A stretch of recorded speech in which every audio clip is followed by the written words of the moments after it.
Every day, there's another headline of some rule breaker going against what every medical expert is recommending in order to flatten the curve and not overwhelm our medical system. These naysayers have been honored with a new Urban Dictionary term describing their dim-witted defiance: COVIDians. There are so many, we can't even keep track of them all. Churches holding services, people frolicking on the beach, parties, weddings, and then there are all of those hoarders. First, toilet paper and paper towels, then water, and now flour for baking bread. Here's just a few of the most recent ridiculous headlines. Maryland man arrested for hosting 60-person party despite coronavirus restrictions. This man threw his second party in a week. Where did he find 60 idiots to come to a party? Now he's behind bars. Hundreds of churchgoers in Louisiana ignore a ban on gatherings as the state cases rise by 225 to 3,540 overnight, and the governor warns the healthcare system will be overwhelmed. This is the latest on Baton Rouge Church that we featured in a previous episode with Pastor Tony Spell. He's still holding services with over 500 people. Now, here's another headline. Social media shames greedy, selfish, price-gouging brothers for selling $1 hand sanitizer for up to $70 each before they were shut down by Amazon, leaving them with 17,700 bottles and nowhere to sell them. Well, in Tennessee, these brothers spent about $15,000 on hand sanitizer, surgical mask, and antibacterial wipes just to resell them for way more than they paid. The Attorney General sent them a message, and they were forced to donate every bit of it. Take a look at this headline. If I've got it, y'all gonna get it too. Callous man who claimed to have coronavirus is arrested after streaming video of himself walking around a busy Walmart on Facebook Live. This North Carolina man was arrested and charged with a misdemeanor disorderly conduct and a felony hoax bomb in a public building. Now, you may remember this next character. Remember when social media influencer Ava, who I talked to recently, asked her followers to lick toilet seats for a coronavirus challenge? Yeah, if you missed that, yeah, she challenged people to lick toilet seats, all supposedly to show that coronavirus and COVID-19 was all just a big hoax put together by wealthy people in the media. Well, 21-year-old Lars announced on Twitter that not only did he lick a toilet seat, but he then said he tested positive for the coronavirus. Well, guess what? He says he was only kidding. After more than 5 million views, Twitter suspended Lars' accounts. Now, Lars was supposed to talk to me on Zoom today, but just a few minutes ago, Mr. Want some publicity, Mr. Want his 15 minutes of fame, Mr. Want everybody to pay attention to him, chickened out when it came to the time that he was going to face somebody that was going to ask some hard questions, hold his feet to the fire, and ask him, what the hell were you thinking? What are you doing playing games when people's lives are being lost? What are you doing out there doing these things in social media, playing these games when people are lined up in the hallways in New York trying to get care, when real heroes, people that deserve attention, the front line people, the nurses, the doctors, the technicians, are going to work every day and putting themselves on the line. They deserve the attention, not you. And when it came time for him to face me and answer those questions, all of a sudden he doesn't want attention anymore. Surprise, surprise. Well, 22-year-old Amy says she just was diagnosed with coronavirus and went through hell. So let's add her on Zoom. Well, how do you feel about these people that are faking having coronavirus and are making a game out of this whole thing on social media and uh, pretending that they're licking toilet seats and saying this is all a scam and all made up and lying about it on social media? How do you feel about those people? I think it's really easy to make jokes and do things like that until you are close to someone or know someone or you yourself get sick. It's not a joke once you get it. I think I was liking jokes on Twitter and things like that before I got sick. And when you're actually sick, it's not a joke. It really impacted my friends. It really impacted my family. My parents were a wreck. They were so worried. My whole extended family was constantly texting me, making sure I was okay. If I fell asleep for 3 hours, I would wake up to 30 missed texts from my parents because I think that they were all scared for my life. Mhm. And I think at this point, it's just ignorant to joke about having coronavirus. We don't have the medical resources. We don't have the time to hear fake stories. We need to hear stories from real people who have gone through this experience and try to keep our hopes up and hope it doesn't spread even more than it already has. You said at one point you were so sick you thought you were going to die. It was just that bad. You've never been this sick before. Yeah, I had never been that sick before, and I hope I'm never that sick again. I wouldn't wish it on my worst enemy. I was texting my friends, telling them, like, hey, what do you think? Like, I honestly think I'm not going to make it. This is what the symptoms feel like. They were that bad. I actually had the really bad symptom where I was nauseous all the time. So I was puking so much. I got really dehydrated. I was weak. My whole body hurt all the time. At one point, I was so sick, I couldn't walk. I had to crawl to the bathroom to throw up. So that was probably my lowest point. It was really scary. My symptoms were really severe. I've heard of people who have had less severe symptoms, but I think I just had health and luck on my side. So What do you say to young people that really think they're kind of invincible, they're bulletproof? Like, this is what old people get. They're the ones that need to be concerned. We're bulletproof. We don't need to worry about this. yeah, I mean, I turned 22 while I had the illness. So I celebrated my 22nd birthday on like my third day of being sick. So I was 21 when I first got it. It was really easy to feel invincible and feel like it wasn't going to come for me. Like I said, I thought I had the flu or a bad cold until I tested positive. Um, so I think hearing from my experience and hearing how severe my symptoms were to the point where I thought that I could have died, it's at this point we need to be taking it as seriously as possible. No one is immune. No one's going to be safe from this virus, from their age, from their health. I would go on a run every single day before this virus, and now I got almost as sick that I thought I was going to die. So it's very serious. It doesn't matter how healthy you are. It doesn't matter your age. Everyone's going to be affected. The virus doesn't discriminate. So Do you have any idea where you may have contracted the virus?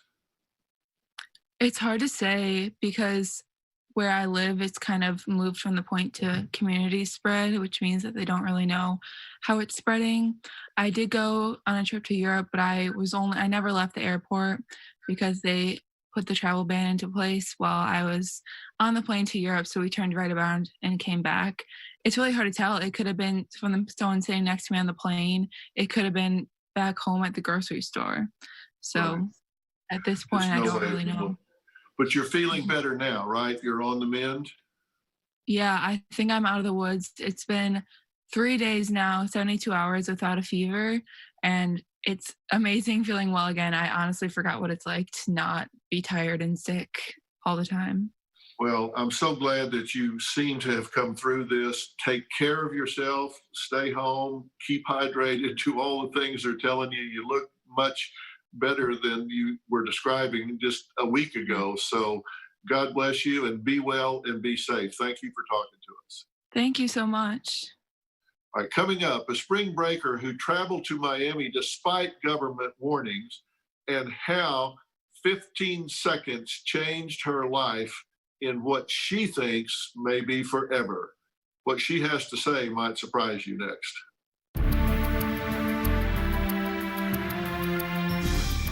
Coming Tuesday. Thousands of Americans trapped abroad due to COVID-19 and fear they are being blamed for bringing the virus to foreign countries. A mother and daughter who claim they are being held hostage in their hostel in India, and the public humiliation of non-compliant people being spanked, forced to do push-ups and squats while holding their ears, plus trapped at sea, and what drove one man to think about taking his own life.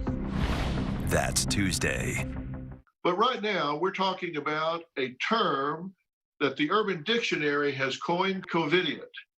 It refers to people like toilet paper hoarders, spring breakers, and others who fail to practice proper preventative measures amid the coronavirus pandemic.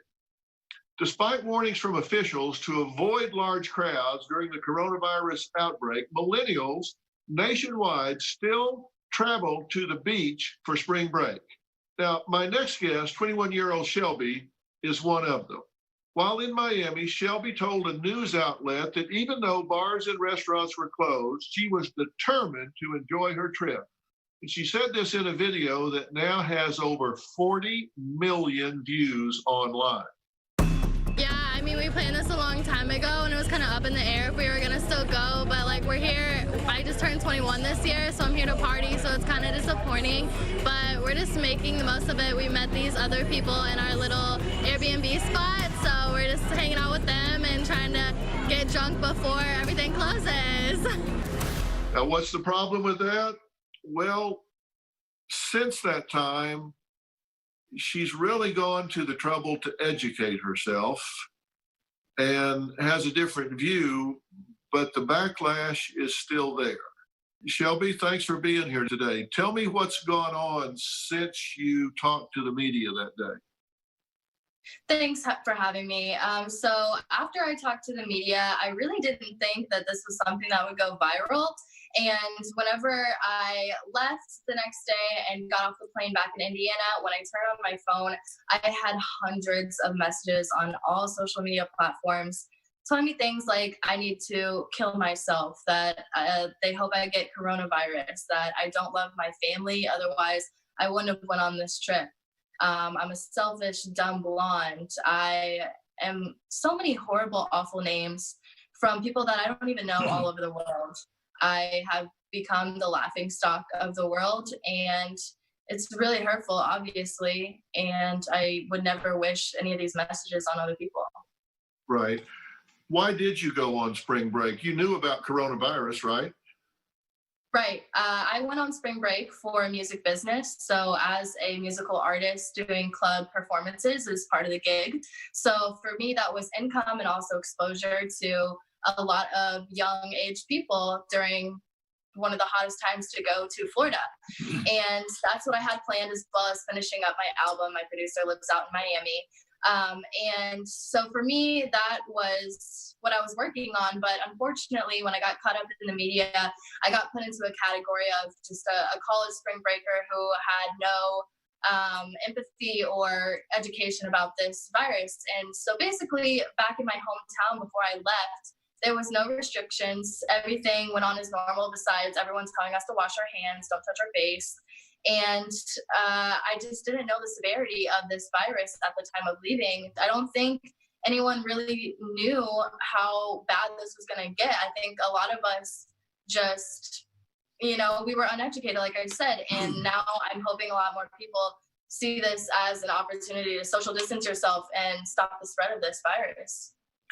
Because I have to tell you, at the time, and I saw the video that you were in, and at the time, I saw pictures of the beach down there, and I was dumbfounded. I'm thinking, because I've raised two boys, and if either of my boys were at that age at that time and wanted to go down there, I would have hogtied them before I would have let them go down there, just out of fear for them getting the virus. And we just talked to Amy, who is in her early 20s and contracted the virus, and said it was 2 weeks of hell. She was so sick, she thought she surely was going to die, and has never been that sick and doesn't believe she'll ever be that sick again. That young people are not bulletproof. They don't have some past to not get this. and that she, honest to God, cannot believe that young people think they're immune from this in some way. Right. So I come from a big college town, Indiana University, and they had issued 2 weeks out of school prior to spring break, knowing that these kids were going to go on spring break and allowing them to self-quarantine before coming back to school. But after a few days of being in Miami, that changed to the rest of the school year. So I'm learning from having a lot of different people I've been talking to on social media and such about this, is that everywhere is combating this in different ways. And it's really, not for the benefit of everyone. When I've talked to a friend who lives in Nashville, Tennessee, everything still as of yesterday was open. Bars, restaurants, you can still walk in. Florida, it was like I was living normal life back in Indiana. So coming home and having to only order carry out, this stay at home law, all this was like a whole different world. How do you get this behind you and hit the reset button after the break?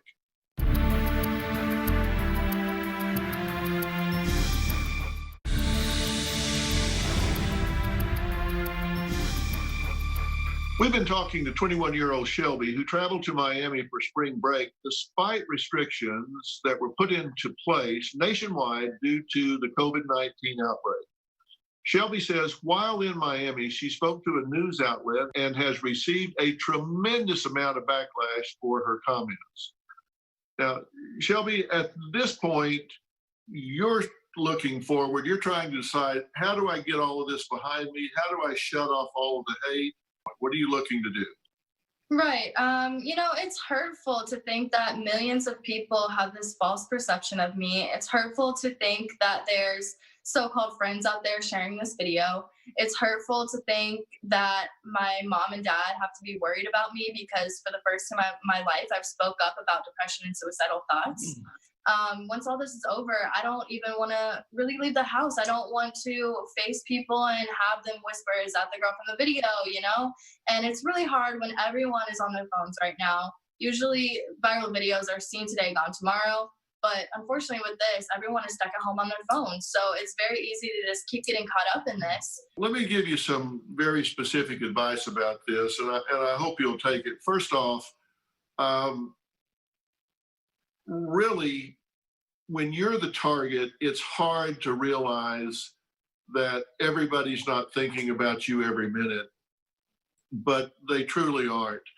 There's no conspiracy out there to ruin your life. There's no conspiracy to hate you till the end of time, simply because you're just not that important. You feel that way when everybody's talking about you. I would, you would, anybody would. But the truth is, my dad used to say you wouldn't worry so much about what people thought of you if you knew how seldom they did. People are not sitting home having Shelby meetings. They just aren't. That doesn't mean when they don't see something, they'll say, "Oh, well, I can say something snarky here, so I will."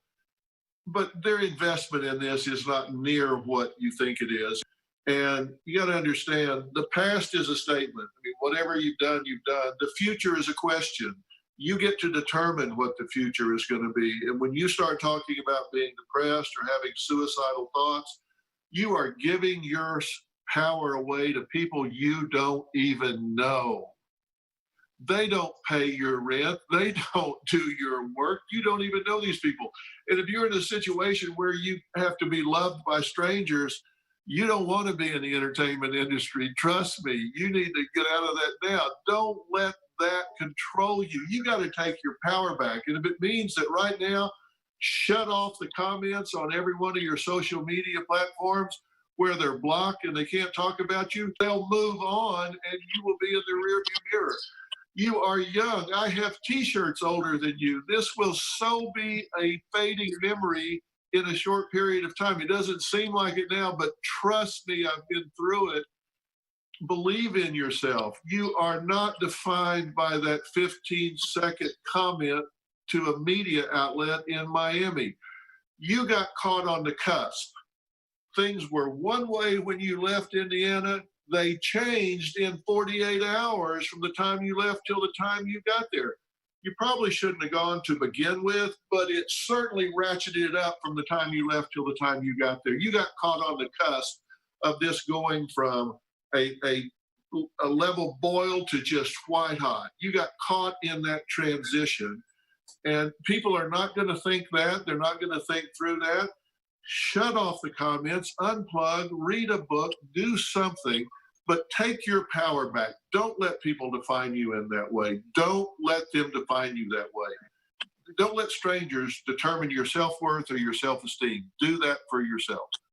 Thank you. I really appreciate the advice, and I'm just trying to keep chugging along and being the best person that I can be. I know who I am, and my people got me too. So.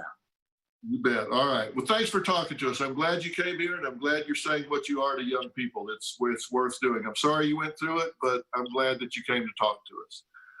All right. When we come back, a restaurant owner who defied his governor. We'll talk to him next. Monday on Dr. Phil. My daughter Morgan is addicted to Adderall. She says her mom took away her children and has no idea why. I cannot fathom a reason that I cannot have my kids.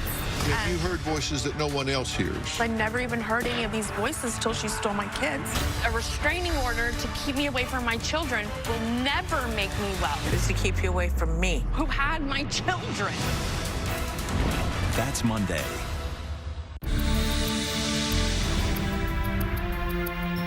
Right now, we're talking about COVIDians, people that are really putting themselves and others at risk.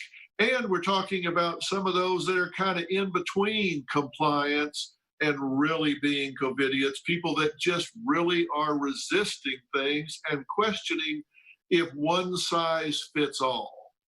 Now, look, this COVID-19, the virus experts say, can wind up taking 100,000 lives in the United States alone. Some people say even more. Restaurant owner Sean stirred up controversy with a message posted on his restaurant's social media account, telling people that he did not intend to comply with the governor and shut down his business. Well, it garnered hundreds of negative reactions, shares, and comments. And Sean is joining us now on Zoom. I think he's one of those that is kind of in between. He doesn't seem to me to be an irresponsible person at all. He's had a successful business for a long time, kept business going with 63 employees, but really questions whether this one size fits all was a reasonable thing to do at the time. I'm curious what he thinks about it now. So Sean, how you doing? I'm doing great. Thank you for having me on, Dr. Phil. Appreciate it. Looks like you're working from your home too. I am. They shut me down. I didn't like it, but they shut me down. And, you know, at the time, like you, I hated for it to happen because I've got like 300 employees and it's important to families and all. But I really felt like I couldn't put those people in close proximity safely, so I got it. We first didn't have audience. We killed the audience. Then we sent all of our people home to work from home. Then they shut everything down. So now I'm shooting from my kitchen and I got a one-person crew with my wife doing hair, makeup, lights, cameras, everything. It's not ideal, but we go along with it. You really were resistant to it at the time when Governor Inslee shut down the whole state, right? Well, I was, just from the standpoint that he didn't have a plan worked out yet for the shutdown. He just immediately went into lights out by 9 p.m. Monday night. And we got the announcement Sunday evening when we were watching the same press break that they were showing. And my phone just lit up from my employees, my managers, and said, "Boss, what do we do? What do we do?"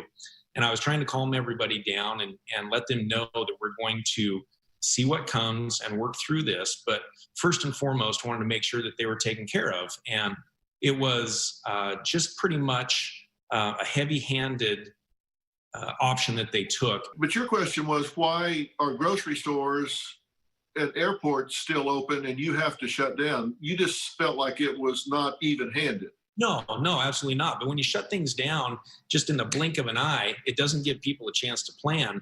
And the 2 weeks that I've been watching this, you can go through Costco or Walmart or Target, any of them, and they're moving like anthills. People are just globbing in there. They're going crazy, buying out every paper product, number one, and every canned product, number two. If he would have set a date in the future that said, how about if we get everybody ratcheted down by Friday the 27th, then restaurants and bars would have an opportunity to wind their inventory down, especially the inventories that are perishable, We had trucks showing up Monday morning that we had ordered on Friday and Saturday as normal. And now we have thousands of dollars that are sitting in the coolers. So what are we all supposed to do with it? It's our problem because of a snap decision like that he didn't need to make on our side of the state yet. It was not happening over here at that time. Right. And are you doing takeout orders at No. this point? Our method doesn't work for takeout orders for our type of restaurant. And that's why it focused and hit so hard on sit-down restaurants. A lot of my friends that have restaurants that still do takeout orders are closing left and right. They're dropping like flies now because they've realized you can't make enough money off just a to-go. Right. And as you look at it now, and we're seeing what's happening with the really steep increase. I mean, it's a hockey stick on the graphs in some of the epicenters, including in Washington. Do you feel now that it's right to be shut down, even though you don't like the method and the speed with which it was done? Do you think it's right to be shut down now? Oh, absolutely. And I was taking my cues from my employees more than anything else because I wanted them to know that they are valued in such a way. I've got the same employees I've had when I opened 24 years ago. We're a tight-knit family in here. And I would take cues from them and saying, we're just not comfortable working anymore. But they all came into work anxious and ready to go and work on their paycheck Monday morning. And so if I had a threat to them, or if you dare walk out, you're fired, then I would be the bad guy in this. But since we've done everything we can to keep our people working for all these years, this was just a real slap in the face to the entrepreneurs and the small businesses in our area. Sure. Well, when we come back, Sean says, if the president can hold a press conference daily, why can't he open his restaurant? Well, we'll talk about that when we come back.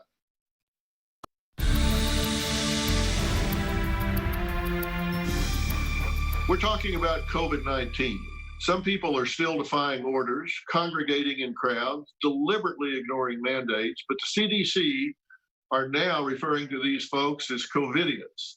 So far, 30 U.S. states and the District of Columbia here have ordered their residents to stay at home and suspended dine-in service at restaurants and bars. Now, Sean owns 2 restaurants in Washington State and employs 63 people. He says he was given less than 24 hours notice to close his doors. Sean, do you believe that there will be a point at which you'll be able to reopen your restaurant, or do you think this could be a death knell? Well, I don't see it as a death knell for my restaurant, but in looking at industry reports right now, there's a fear out there that 35 to 40% of restaurants will not reopen. And that's just restaurants, that's not small businesses either. The fear is that money will not come fast enough for those that choose to be bailed out. I really would rather not take out a loan to open my business back up. I don't want to start new loans at this stage in my life. So we're going to do our best not to do that. But we're looking at a lot of other people that are impacted deeply by this. Right now, just in the first 22 days of the shutdown, that's cost this industry $20 billion with a B, and that's 3 million jobs lost just in the United States. But you do understand, nobody chose this. This is a force majeure, for lack of other words. This is just something that happened to everybody. I mean, Governor Inslee didn't ask for this. The people didn't. You didn't ask for this. Nobody asked for this. It's just a reality. This happened, and you have to deal with it. And if it ramps up faster than everybody thought it was going to ramp up, maybe people should have had more foresight. But it is what it is. You get to the point that it's spreading, you've got to take dramatic steps to stop it. Well, which I agree with, but I think it needs to be straight across the board if you're going to make dramatic steps to slow this down or to even stop it. Because when you go into the grocery stores for the last 2 weeks, there's more people in there that I could pray for in a year. And so it created its own problem as well that wasn't being addressed. So we kind of felt like we were singled out as the ones that are the problem, and we're not the problem. Well, I don't think anybody said that the restaurant industry is the problem, but do you see any difference between a restaurant where people come to consume prepared food that is more convenient versus a grocery store, which has been deemed to be an essential outlet for survival and sustenance? Do you see a difference in those categories? Oh, absolutely. I see it. And right now I'm watching it too with the restaurants that were already set up for takeout, national chains that have drive-up windows. those guys are making money hand over fist right now. And I'm not against them, but I just think it's really interesting that you don't know what's going on in that kitchen either. And you're preparing food and handing it through a window. So are you spreading it by touching, 300 meals that are going out into car windows and taking them home to people that could be vulnerable as well and compromised? Do you believe that the relief that's being offered in terms of the $2.2 trillion package, where you can get up to a $10 million loan, and that which is used for salaries and that sort of thing will be converted to a grant? Will you take advantage of that and pay your employees with grant money that you don't have to take a loan for? Absolutely. I would love to put them back on payroll today, as long as I have the guarantee that we're going to have that money given back to us in some way, and get them off of the state, get them off of that system and bring them back. There's projects that we could be doing down here, but you have to think about the social distancing again. And I'm not going to ask my people to be around each other, number one, or anybody that we don't know what their home situation is either. So I think it's very promising if they did get something in place, but why did it take them 2 weeks of bickering in Washington, D.C. to get a plan laid out that we can go back and rely on? Why did it take them 2 weeks? They're politicians. Are you kidding me? That's a miracle that it was 2 weeks. That was a new. Thanks for talking to us, and I really wish you the best, my friend. I truly do. Thank you, Dr. Phil. I appreciate your time. All right, I'll come to your restaurant when I get up that way. We'll be looking forward to it. All right, switching gears, when we come back, a very good friend of mine who happens to be a 16-time Grammy Award winner, David Foster, has some help for all of us feeling the anxiety of this pandemic. He'll tell us about that next.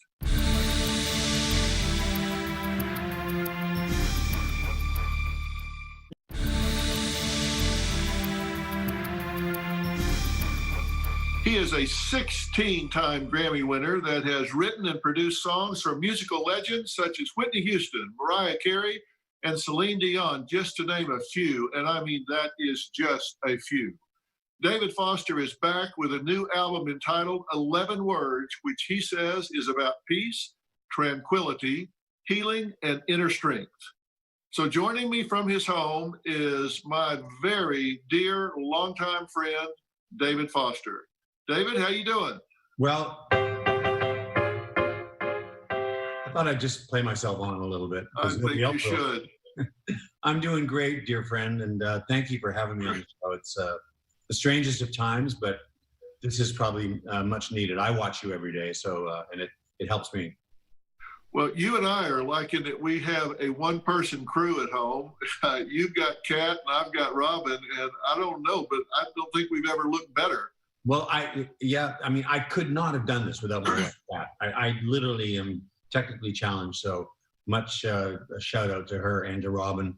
And I wanted to tell your viewers that, men, this is not what you wanted to ask about, and I don't want to interview you, but men typically don't hang out. And I don't go to lunches with maybe 1-2 guys, but you and I, thankfully for me, over the years, we regularly, about once a month, have a lunch together until, of course, all of this. And it's really, we talk about airplanes and music and the things we love. It's not a shrink session, and it's just a great thing that I cherish and I miss. Well, I do too. And those lunches turn into 3 and 4 hours sometimes, but what the hell? We've worked hard. We can take a long lunch, right? True. And everybody comes over and wants a picture with Dr. Phil, but I tell them to go away. Yeah, right. Yeah. Nobody recognizes David, of course, except everybody. Now, let's talk about this new album, because, and I'm going to say in a few minutes what I think about this, which David already knows, but you said 6 months ago you identified 11 words that really meant something special to you and to the world. I just actually almost 8 months ago now decided to get up every morning. I chose 11 words, and then I used the first letter of ELEVEN to identify words: everlasting, love, eternity. And I just picked these words and let them resonate with me 8 months ago. And I don't know, I haven't made a piano album in 20 years. And so I don't know what motivated me to do that. And here we are in this position that the world is in now. And it feels pretty tranquil, this music. And, but I had no idea. I'm not a soothsayer. So Well, this album has no big fanfare, no big trumpets. It's just you at a piano doing what I know you love the most. This is really at your core. And I think I wrote you right after I heard it before most anybody else did. And I told you I didn't listen to it, I experienced it.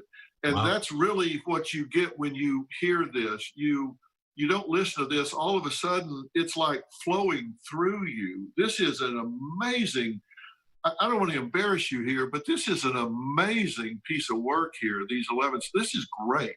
Well, thanks. They're not complicated pieces. They're just simple, but you're right. I think it did sort of come through me, not from me. And as the world knows, there's all kinds of different music that can soothe you. Your own son, Jordan, who just toured with the Jonas Brothers for the last year, and that's not a plug, but you know, he makes pop rock music and great catchy hooks.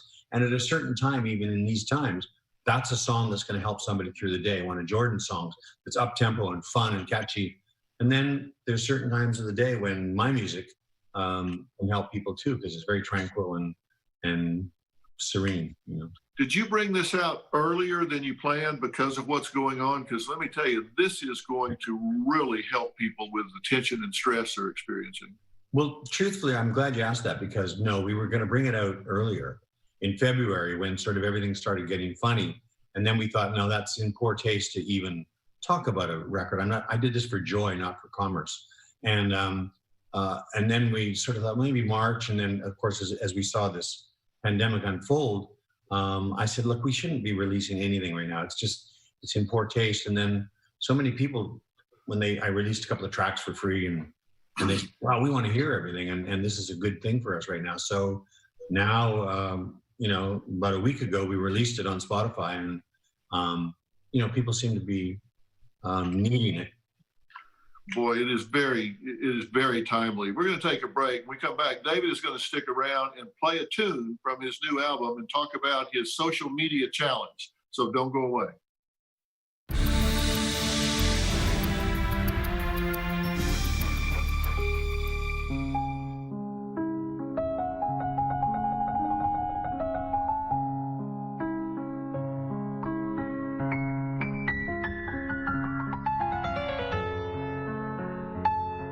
That was Stefano playing Chopin for David's piano challenge. David, tell us about this piano challenge. Well, actually, I didn't even know there was an International Piano Day. It's the 88th day of the year, which was a couple of weeks ago, based on what? There's 88 keys on the piano. So it really wasn't a challenge. It was just a invitation for piano players, like-minded, to just throw their piece up online, and we got tremendous response. Your own producer, John Perry, who's a piano player, he gave me this lame excuse that his piano's out of tune. By the way, John Perry, everybody's piano is out of tune, okay? Because we bring them home for like a month or two, and nobody comes in, and nobody goes out. So that was not a good excuse. But we heard great music from so many piano players, jazz and blues and classical, and some incredible players and some that were amateurs. It was a lot of fun. Well, so Stefano did all right, I guess. He surely did. And I'd love to put up everybody on my Instagram, but there was just too many folks. But you can still see it, I think, on hashtag David Foster Piano Challenge. And it's fun to see all these different players. Well, great. I hope everybody does that. So, David, you're going to play one of the pieces from your new album for us today. Which one are you going to play? I hope it starts with a V. I love that. Well, yeah, Victorious, Victory. It just feels like maybe now is the right time to play that song, because I think, you know, as we approach maybe the hump of this, we can declare victory before too long. So that's what I'll be thinking about when I play the piece. All right. Well, David, take it away. Okay.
Well, David, that, as you know, that is my favorite. That is absolutely beautiful. And, you know, I've been talking to people. In fact, I talked to people earlier today about mental hygiene and about soothing themselves and getting the stress and pressure down. And there is no better way than listening to your new album. So, and that's my favorite one. I don't know about you, if you have a favorite, but that's my favorite one. And I really hope people listen to it. It's a great way to de-stress themselves. Great. Well, if you want that soothing music, Spotify's got it for you, 11 words. And it's a shameless plug, but again, it's joy, not commerce. So it's much needed. Well, it really is, and it does the trick. So thank you for coming. Thanks for sharing this, and thanks for being David Foster. Thanks for having me, Phil. And more importantly, thank you for being my dear friend. I really do value our friendship so much and feel so glad that I'm your friend. Well, as do I. And as I've said, you have written the soundtrack to our lives, and I hope you continue to do that. So thank you. I want to thank all of my guests today, and a special thanks to my friend David Foster. His album is available now, and trust me, it is good medicine to soothe your soul during these tough times.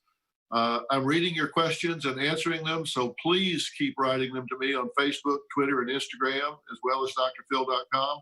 Stay inside, be safe. We will get through this. We'll see you next time. So long.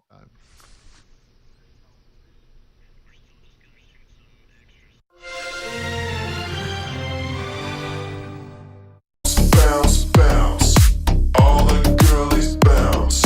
Take 'em to my house, turn the party out. Bounce, bounce, bounce, all the girlies bounce. Take 'em to my house, turn the party out. You warned me 1,000 times, memories can kill ya, but I didn't hear ya. I thought that I could fly, but woke up on the asphalt. I swear there was the last stop. I've always been naive. Call it.